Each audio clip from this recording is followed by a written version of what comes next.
very much, Georgina, for that very nice warm and generous introduction. And as you'll realise, I wouldn't be able to do half of those things if it wasn't for the help of Georgina, indeed Chris and Danny, two of the organisers from the department, along with Andy, from Modern Cultures, who you all have been meeting today and enjoying the fact that, with or without my enthusiasm, then sensory modernisms is something that we could be interested and enthusiastic about. And I rather hoped we might be in a slightly darker, mood-lit frame when I was listening to the last three papers on Joyce, because of course one of the key things about Bloom and Gertie is that they're looking at each other in an Oscar episode during the evening when it's dark. But anyway, here we are in the light. So let's begin. Yeah, the title, as Georgina said, of this paper is From Dérèglement to Digitization, and we were going to call it two, but then we thought maybe we ought to call it Dérèglement to Digitization. Discovering, or I suppose it would now be rediscovering, sensory modernism, since it takes off a little from some of the thoughts that we were developing in the previous sensory modernisms conference. It's only 6 months ago, and that's a really remarkable thing in itself. I think that we already felt the need for a reprise of this conference during that short period of time. And as Georgina says, as well as those various research leads, which it's very good of her to remind me about actually at this stage in the term, because I've got some study leave now to begin to pick up some of those agendas again. Many of those research leads emerge out of teaching at undergraduate and postgraduate level here, including particularly, of course, on the enigmatic body of modernism. There's at least one alumnus and one current member of in the room. So what we do on that module, what I suppose I'm trying to do in thinking about these ideas for this paper, is thinking about ways in which we can keep modernism modern by thinking about it through the body and the implications of the fact that we do that. So to begin, Tristan Zara, the gas heart. I suppose le cœur à gaz, the gas-lit or gas-operated heart, I suppose you might want to translate it as, or if you're a Debbie Harry Blondie fan, it occurs to me, you could call it Heart of Gas, has 6 characters, 4 of whom are named after the organs of sense: eye, mouth, nose and ear, and 2 others as if perhaps to highlight the strange sensory fact that the sense of touch lacks its own specialised organ, are called the neck and the eyebrow. The play is delightfully surreal in its sensory modernism. I, played originally by Louis Arcon, the first performance, is perhaps the main lover protagonist of the piece, opens the action with a suitably surreal cut-up poem made of different arrangements of the words statues, jewels and roasts in different orders. Seems to be in love with somebody called Clytemnestra, at first apparently a married woman like her mythic prototype, but in fact quickly turning out to be a racehorse. Mouth, one of the most mobile figures, ably performed by Jack just yesterday in the School of English. One of the most mobile of the figures, repeatedly exiting and entering from the stage, engages in a repeated fractious dialogue with I about the conversation lagging. Mouth is possibly is or becomes a female character, though first played by artist and performer Georges Ribemont de Seine. He certainly becomes more womanly, more dressed, and ultimately becomes or acts a racehorse and becomes the object of I's devotion as the action, if you want to call it action, progresses. Nose, played by Theodor Frankl, acts as a kind of dry commentator on the action, repeating the words how true, in response to the peculiar, if evocative, cut-up poems of the other characters. Absurdly at one point trying to enumerate the length of love in a dialogue with Neck. Apparently another lover poet who repeats some lines about tangerines and Madeleine. Ea is also perhaps a chivalric romance lover, or at least he's said to be on a hunt at the start of the play, and addressed by Nose as Sir S. Eyebrow, played by Zara himself. The eyebrow having a special ability among facial features to express, I think, an appropriate response to Dada forms of cultural expression and meaning. Eyebrow is a smaller part, contributing briefly to the compositions, but also introducing the action at the start and close of Act 2, and the announcement of the marriage, an ambiguous, if no doubt in some ways quite welcome, final instruction to go lie down at the end of Act 3. One might, I think, be tempted into construing all kinds of sense, indeed especially sensory modernist sense, into this emblematic piece of Dada theatre. Though, of course, sense, at least imagined as a binary opposite to nonsense, is hardly the Dada point. The opening stage direction of the play is not so much a stage direction as a self-imploding apologia or manifesto, at once declaring the play to be not only the one and only greatest three-act hoax of the century, which, quote, will satisfy only industrialised imbeciles who believe in the existence of men of genius, and at the same time, the actors are requested to give this play the attention due to a masterpiece such as Macbeth or Chanticleer. Reference to Chanticleer makes sense enough, it being the currently popular version of the animal fable first staged by Edmond Rostand in 1910. Perhaps a reference to Shakespeare is a little bit more distracting. Shakespeare's Macbeth is a little bit more distracting, since Sarah's characters, if that's the right word for them, are much more like the lovelorn lordlings of Shakespeare's early comedies, I'd suggest, than anything in a play like Macbeth. Plays certainly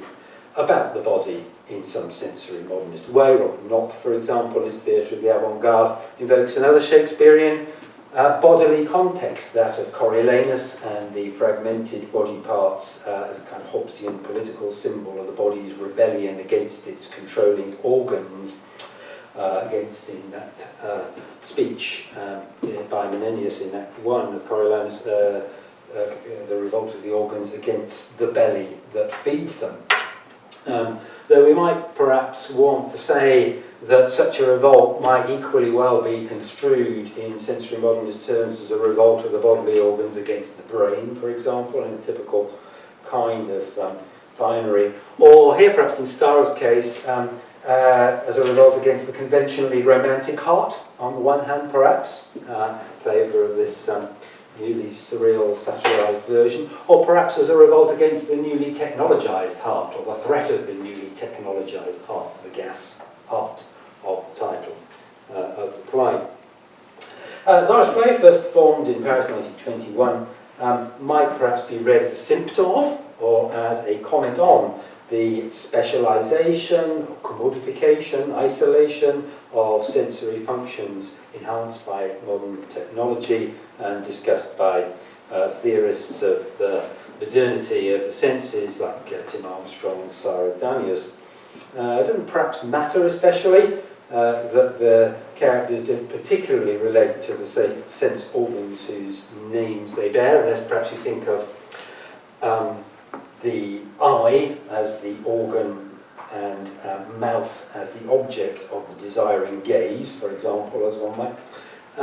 It's perhaps more an absurdist celebratory satire on the nature of love and desire, the impossibility of measuring or accounting for it rationally, and of desire resultant upon the modern materialistic conception of existence as sensory embodiment, radically challenging romanticist idealisms, refiguring existence as existential, as Heideggerian Dasein, you might say. What's more, I think the refiguring of Clytemnestra as a resource further seems to suggest a reading, or to offer the possibility of a reading in terms of the culture of consumer capitalism and popular spectacles in which millions might indeed in the modern world, even in James Joyce's Ulysses, be in love with a racehorse, whether an actual one or a throwaway one, and works at the same time as a defamiliarization of, or a play on language in which ancient myth and contemporary cultural icon change places. It's a play perhaps about the sense of nonsense, or as Dornerian language might put it, about the non-identity of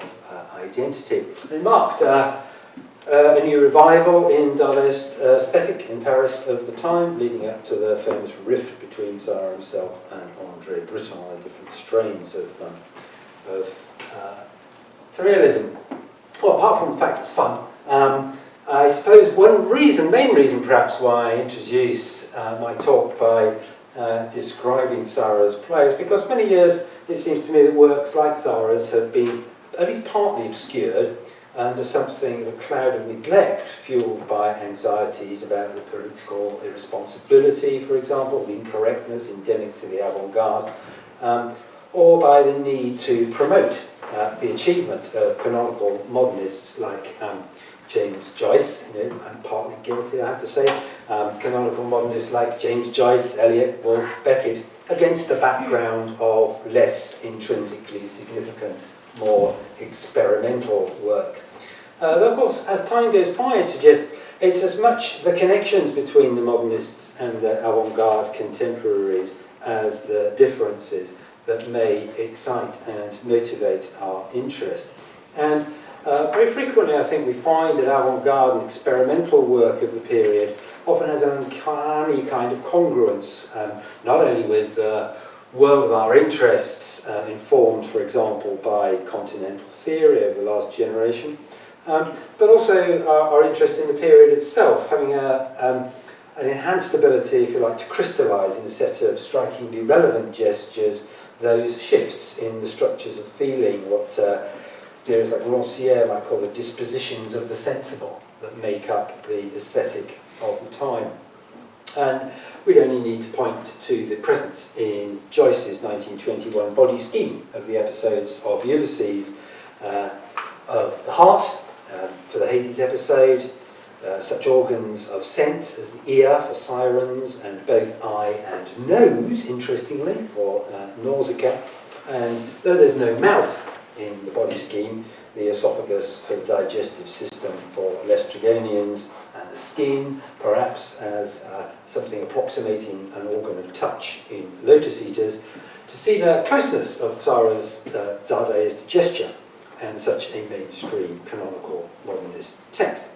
Stephen's announcement that he doesn't believe in his own Shakespeare theory in Ulysses has, of course, something in common with the opening statement I read out from The Gas Heart. And in fact, Philippe Soupeau, who himself played Ea in the first production of Sartre's play, became a good friend of Joyce's on his arrival in Paris in 1920, when, of course, he changed his idiom of writing to the most surrealistic of its manifestations in the Circe episode. And Soupeau was one of the circle which included Samuel Beckett, who met to translate parts of the Analevia section of Work in Progress into French that Georgina and I were reading in the Billigan's Way reading group, as if the English wasn't hard enough, on Wednesday. It was Soupeau who characterised the visual comedy of Joyce and Beckett as they walked together in Paris in a way that uncannily prefigures the existential tramps of Godot, and of course to put Mouth on stage as a character is a central motif of Beckett's Not I, as late in 1972, by which time the avant-garde has become the mainstream of the language of contemporary theatre. So Sarah's place stands in an important place in sensory modernist cultural histories I sketched out in the last conference, beginning perhaps with Nietzsche's enigmatic little story of the ear as big as a man that dwarfs the tiny stalk of man supporting it, appearing towards the second part of Als es sprach Zarathustra. The ear, you might recall, leads Nietzsche's seer to a vision of modernity in which, as he says, I walk among men as among the fragments and limbs of men. I find man in ruins and scattered as over a battlefield or a butcher field. And when my eyes flee from the now to the past, they always find the same fragments and limbs and dreadful accidents, but no human beings. This, I was suggesting, is an anticipation in Nietzsche's text of much of the phenomenon that we sometimes associate with the First World War context, but we might more deeply need to associate with a sense of bodily or sensory organic modernity in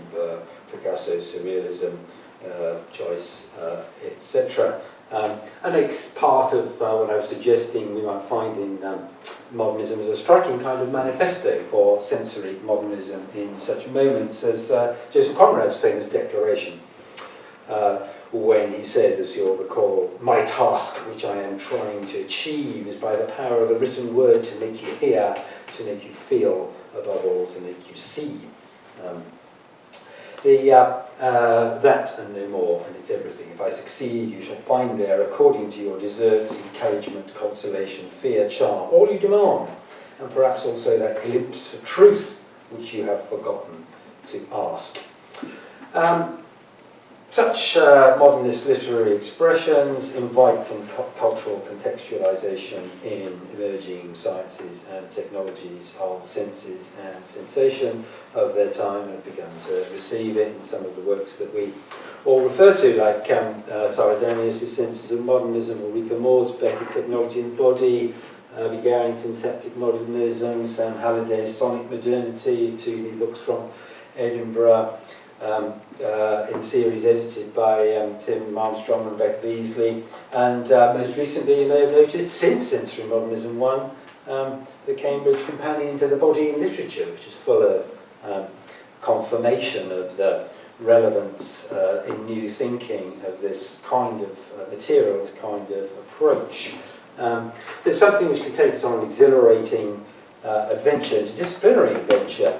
through the appearance and disappearance of the senses in the present and future of science and technology and the history of thought. Nietzsche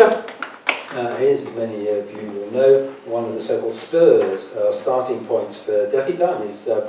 brilliant little essay autobiographies on the autobiographicality or Nietzsche-ness of Nietzsche, on teaching Nietzsche as text and idea, and on the role of talking and listening or communication through the ear, or otos, in Nietzsche's own thought, Nietzsche's thought and Derrida's own, carried as it often is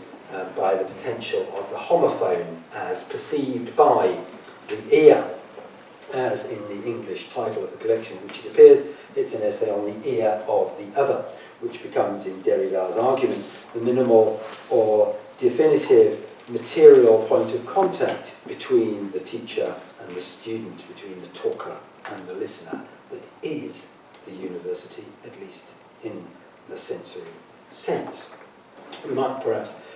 substitute other senses to achieve a similar effect. Indeed, we might be obliged to, embracing the opportunity to enlist the very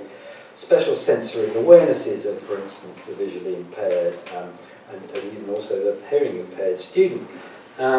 Derrida's argument in the essay hangs crucially upon a heightened consciousness of the materiality of the body, on the phenomenological exploration of what happens when we try to locate our consciousness in one or other locus of physical sensation, when the otos with an O is the autos, you, of the self, on the sensory experience of listening as part of knowledge. And in some of the close proximity or indivisibility of the two senses of the word sense, what Jean-Luc Nancy in his 2002 study, Listening, calls the perceiving senses and the perceived meaning, les sens sensibles and les sens sensés.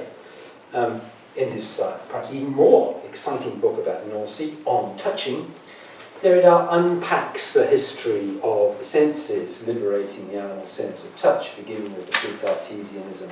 pre-Cartesianism of the Aristotelian conception of the soul, which I'm sure many people in this room will have returned to out of an interest in the soul, but also out of an interest in the senses. And in a series of arguments which he brilliantly embraces as what he calls rhetorical tangents. Thought is touching, and touching is thought in this formulation. In thinking about sensory modernisms, I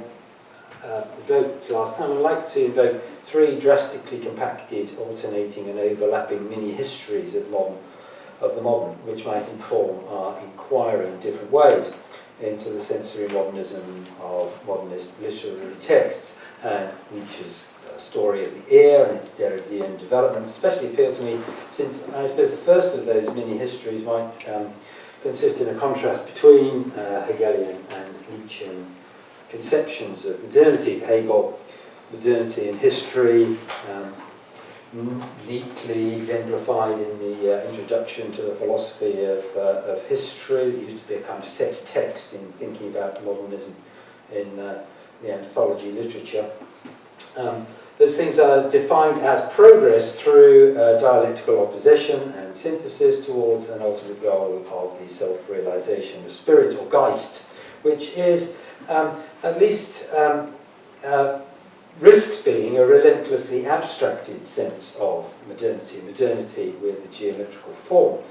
For Nietzsche, on the other hand, neither history nor progress is so clear or assured, and the implied progress from material to spiritual by no means something that's necessarily endorsed, since the force of the Nietzschean intellectual intervention is no less than we might think those of Marx and Freud, to revalidate the experience of the bodily, to rail against what he calls in Zarathustra the despisers of the body, to insist on the Goethish ritual origins of tragic drama, to attack the false renunciatory ideals he finds in religion, in Wagner's Parsifal, and so on. Nietzsche's modernity then is alignable closely with Freud's, in that it's about the rediscovery and the revalidation of the bodily and the rethinking of existence through the bodily,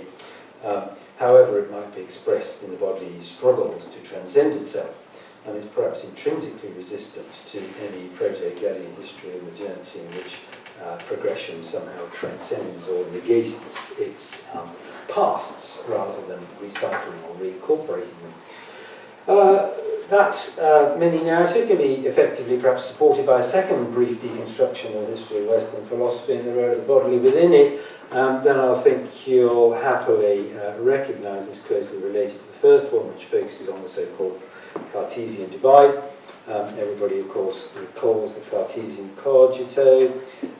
Cogito ergo sum, je pense donc je suis, I think therefore I am. It's the part of philosophy that you might even be able to remember in the stressed conditions of a television quiz show, or even a keynote address at a conference. So it's a great starting point for discussion of the senses, especially if we consider for a moment not so much the careful process of sceptical self-reflection that credibly leads Descartes to the formula, but the workings of the formula itself, if we, as typically thinkers do now, if we think of it not as an explanation of the grounds of thought, but as a statement about, or as an attempted definition of being itself.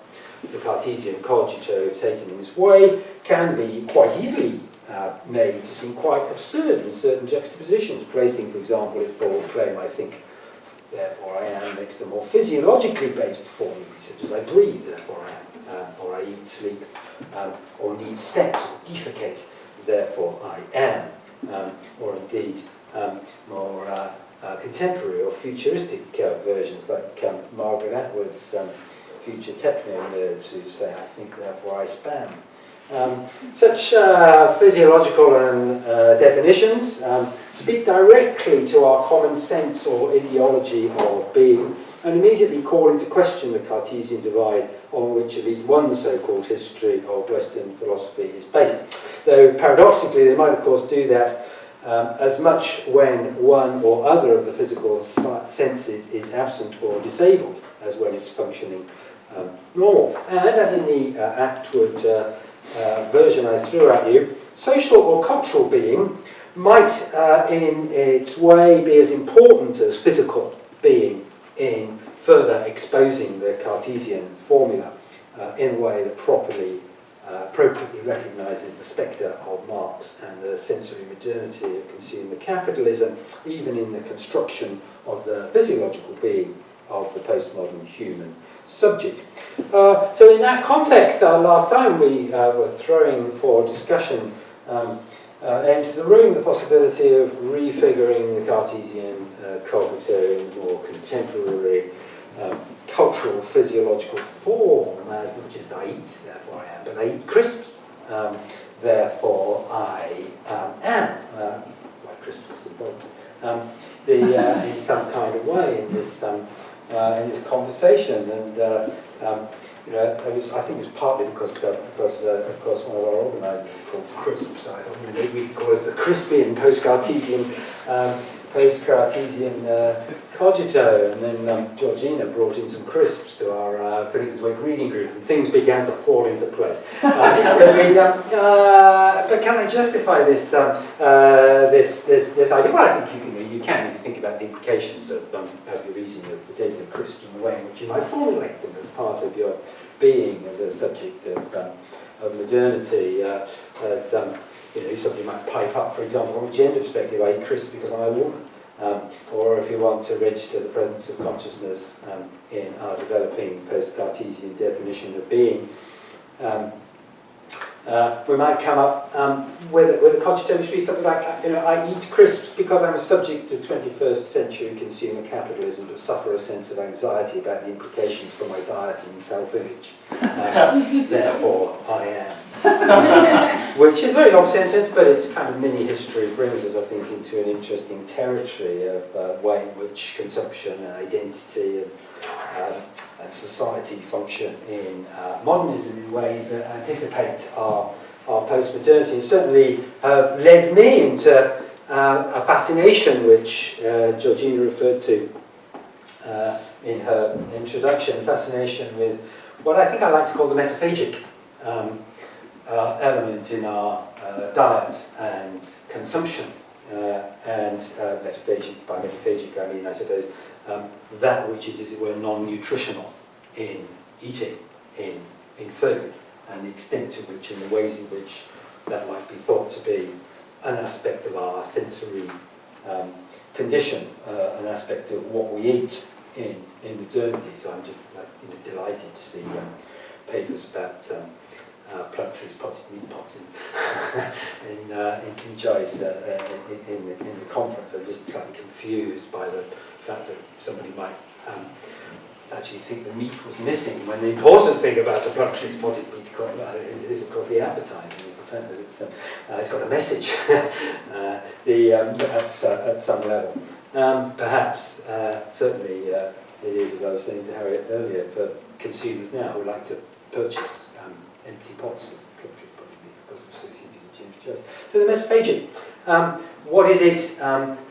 Some of you all read Sandra Gilbert's recent Culinary Modernism, which reads some of the poetry and the resonance and the cultural associations of modern texts. I suppose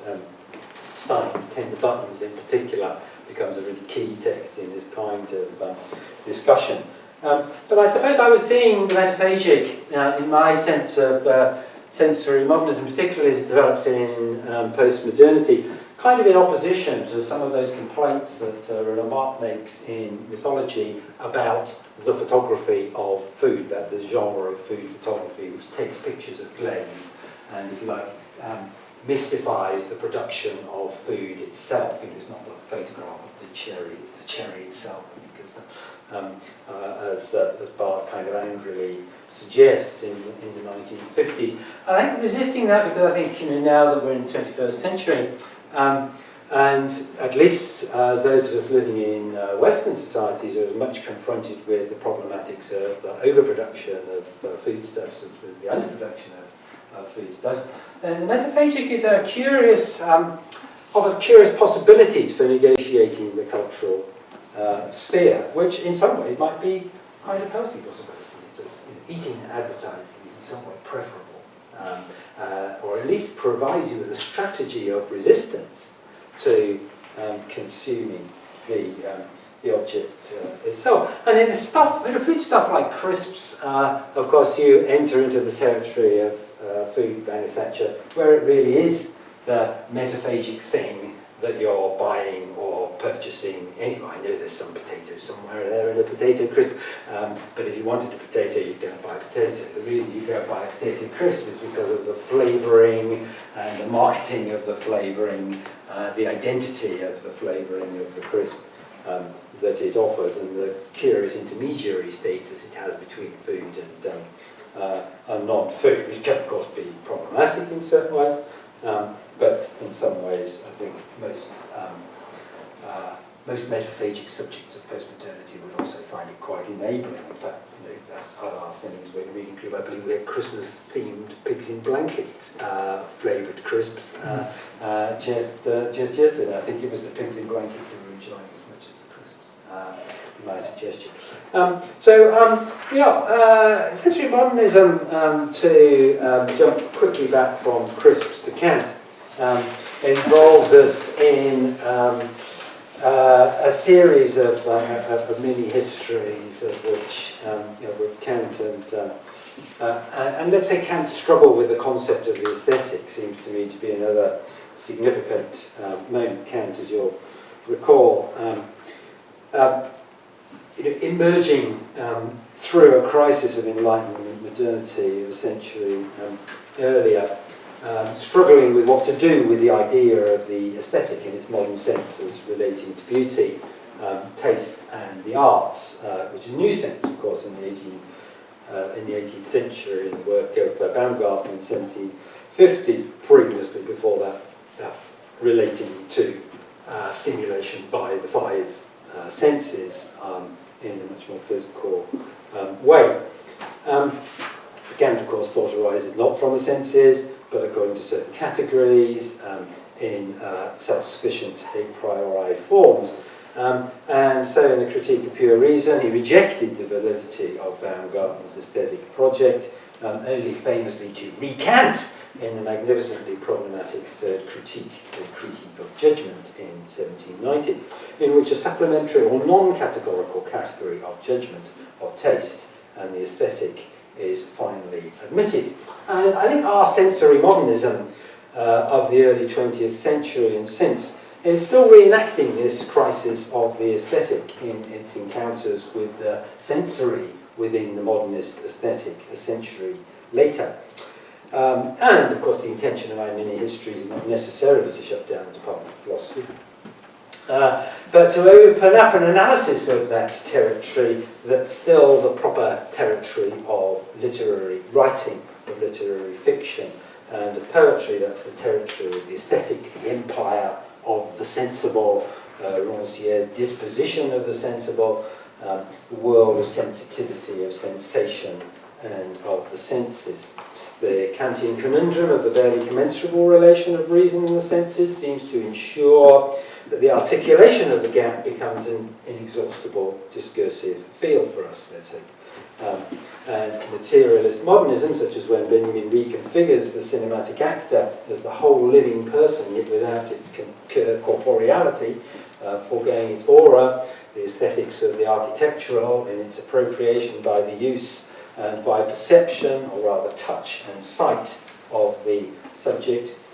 when Adorno further complements the deregulated sensual picture, and of course the phenomenology, and of course when phenomenology determinedly regrounds post-Cartesian being within the sensory frame, it's doing this work. Well, I'm hoping that in a way, if not explicitly in those terms, then many of the intellectual positions I've outlined in those histories are at a conference on sensory modernism, to some extent the givens on which we operate, and I'm in the happy position of being able to preach to the converted. So what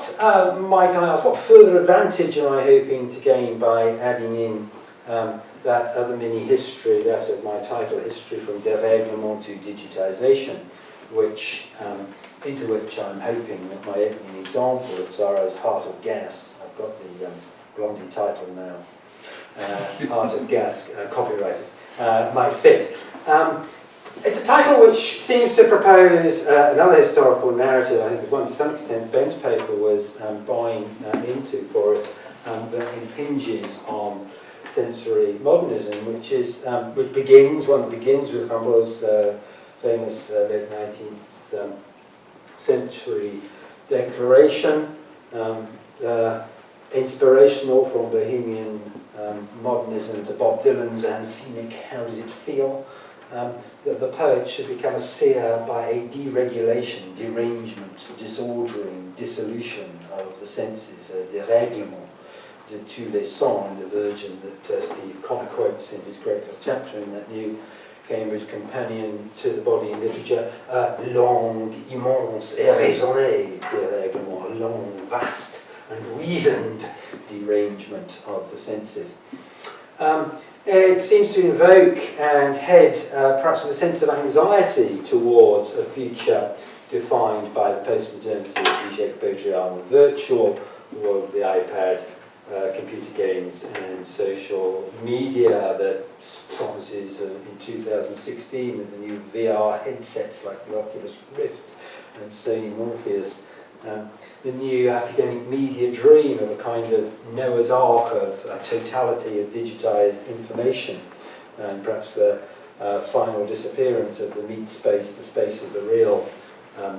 Whether or not the four riches of the sensorium can be made to come along with that vision, and so a vision which, if you like, questions or at least problematizes some of the sense of euphoria and possibility that we might have of the new freedoms and possibilities of the digital age. I guess it's important to remember that if it were not for a perception of the modernity of the senses, which is in some ways Foucauldian or biopolitical, in the sense that it presupposes that the human subject is indeed regulated, in some sense governed, managed and controlled through the senses, then Rimbaud's declaration would have none of its resonance or liberatory power for the moderns and for us still. Rimbaud's senses, like Freud's libido, like Conrad's glimpse of that truth which you have forgotten to ask, are a body in modernity that for increasing numbers of critics these days still needs to be liberated from some implied unconscious intellectual, social or political constraint. Though of course we may need to be wary of over-literalising that liberation, since any sober walk through any city centre on a Saturday night will confirm to many that the drive towards dérèglement can also become rather a widespread and self-destructive avenue for a kind of inarticulate cultural expression that may not necessarily always be desirable. Nevertheless, it can, I think, always be enriching to build links between the 19th and early 20th century sensory modernisms and those of our own popular culture. To think, for example, as I was suggesting last time, of the ways in which there might be useful kinds of continui to be drawn between Rimbaud, the poet, and Rambo, in Sylvester Stallone's warrior hero, who articulates a kind of bodily modernity for the Hollywood of the end of the last century, and what since is Rambo an air of Rambo, for example. It makes, of course, far more disciplined early 20th century modernist cultural historical sense to look at the inheritance and development of the sensory modernist agenda in things like, for example, the early 20th century avant-garde expressions, which, as I suggested at the start, can highlight some of its most distinctive, intriguing developments and are increasingly usefully seen to do so. And amongst these developments, I'm not going to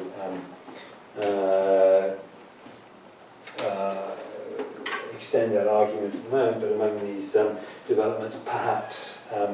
Italian futurism with its increasingly interesting consciousness of self-consciousness about the differentiated senses in the different artistic media across which futurism took place, whether it's in literature and poetry, in theatre, in sculpture, in dance, in sex, issuing in things like the manifesto for tactilism that Marinetti produced in the 1920s, shows a fascination with the sensual as self-consciously identified, that makes for the sensory modernist a clarity and understanding, if you like, the sensory modernist break in interesting new ways. And of course, the Tactilist Manifesto as another great manifesto for sensory modernism. I haven't got time to describe it in detail for you right now, but as well as celebrating touch, you might recall that for which Marinetti is extraordinarily enthusiastic, a bit like Helen Maltz, one in the creative writing exercise, encouraging us to feel things with our hands and to make them real through experiencing their sensual impact across the senses. There are little boats Marinetti included on his experimental tactile tables, and replies to a sceptical peasant girl's question about the little boats. He said, yes, I'm making a launch that will carry the human spirit to unknown shores. They were, it's not just about touching, it's about an imaginative adventure that he's talking, and it's an imaginative adventure that is not bound by the conventional five senses, but enacts an agenda of what he calls the discovery of new senses beyond them. There's some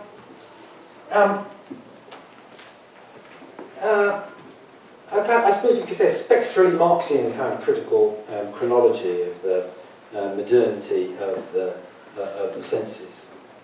in many of the studies that we see in this current move, this current sensory turn that I'm talking about, in which capitalism reveals its systematic tendencies and their inner contradictions through the menacing or absurdly surreal progress of sensual differentiation. My mini-history, as I've suggested, might seem in some ways kind of dystopic vision of an oncoming virtualized future. But I suggest it's far too easy to use Baudrillard and Zizek to reductively demonize digitation, or to grump in a kind of middle-aged way about the new worlds of gaming and social media. And my title, the history of my title, is certainly not intended to do that. I suppose it's in the what you might call liberating and therapeutic sense of creative discovery that, for instance, Marinetti's text itself announces. And that, as I think Stephen Connor's readings of Michel Serres would suggest, the new theories of the sensual which privilege the aesthetic recognition of the sensual in relation to the physical sciences in ways that we've sometimes found difficult to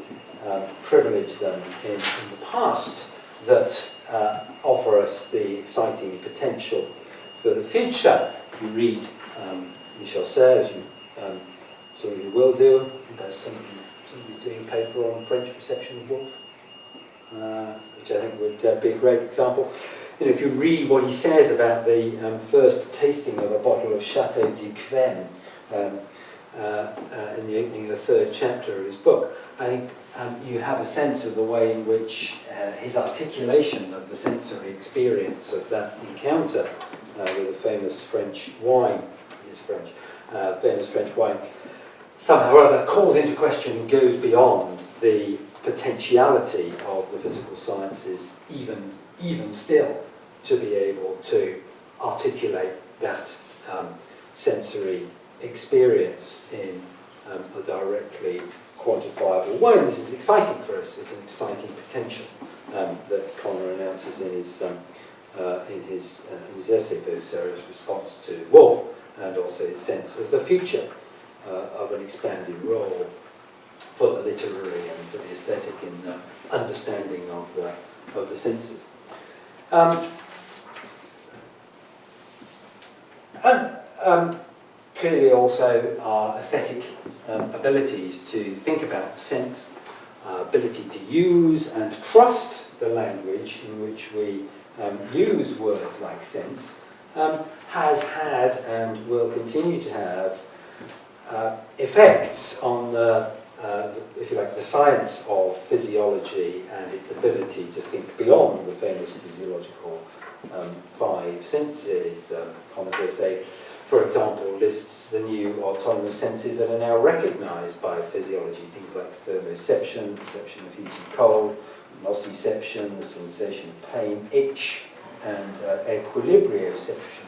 the sense of balance, as actual senses, but not located within, neurologically located within the preceding five. And the last one particularly interesting to me, both as a cyclist and I suppose in relation to what I'd like to claim as another founding work for sensory modernism, perhaps sensory modernism's first and maybe best cinematic expression, Buñuel and Dali's Chien de Loup, which begins, as you'll recall, by a very memorable, the most memorable moment in all cinema as the eyeball is sliced. But then continues, very interestingly, with an equally memorable moment when the male protagonist stops pedaling his bicycle and immediately falls sideways from his bicycle. His equilibrioception has suddenly been damaged by an interrupted thought or a lack of desire or a lack of agency. We can't, I think, as critics, and neither should we, operate without a sense of what Henry James called in What Maisie Knew, Maisie's moral sense, or perhaps without a sense of irony that enables us to see how he is treating it. Social, cultural, moral senses, sense of justice, sense of shame, senses of wrongdoing, senses of empowerment, are exceptionally important and perhaps increasingly important in our sense of what those social realities really enact. Is there an economic sense? Is there a strategic sense? Is there a sense of direction or a sense of humour? And how could we reconcile our sense of the senses with those senses? Is there a sense of the aesthetic itself? Is it not? The sense of empathy that's no less the test of our human being in the postmodern world of reality than it is, for instance, in the world of Philip K. Dick. The idea of sensory modernisms and the project of sensory modernisms as I see it, and particularly the opportunity that the example I've introduced us to today at the start of my talk might suggest, is this opportunity that thinking about the senses at that historical moment of their crisis provides us with, of articulating and revisiting and learning those senses, the defamiliarization and derangement,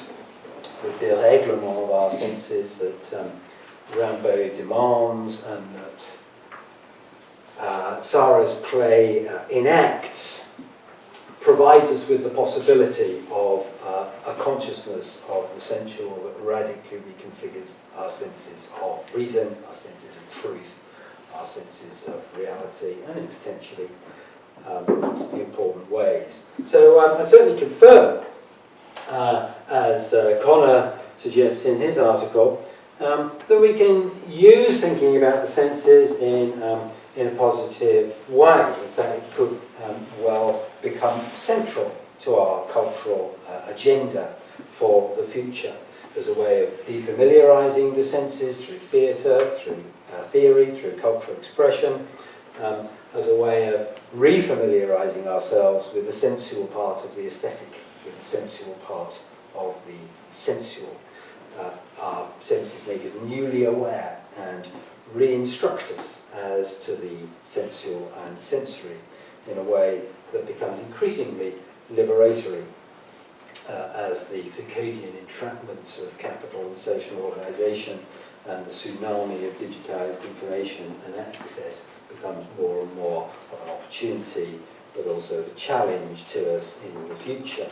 And I think that's one reason why we return with a sense of recognition to the presence of the avant-garde in canonical texts like Joyce.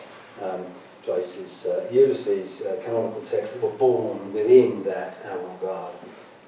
and can perhaps be seen in refreshing new ways when resituating within its frame.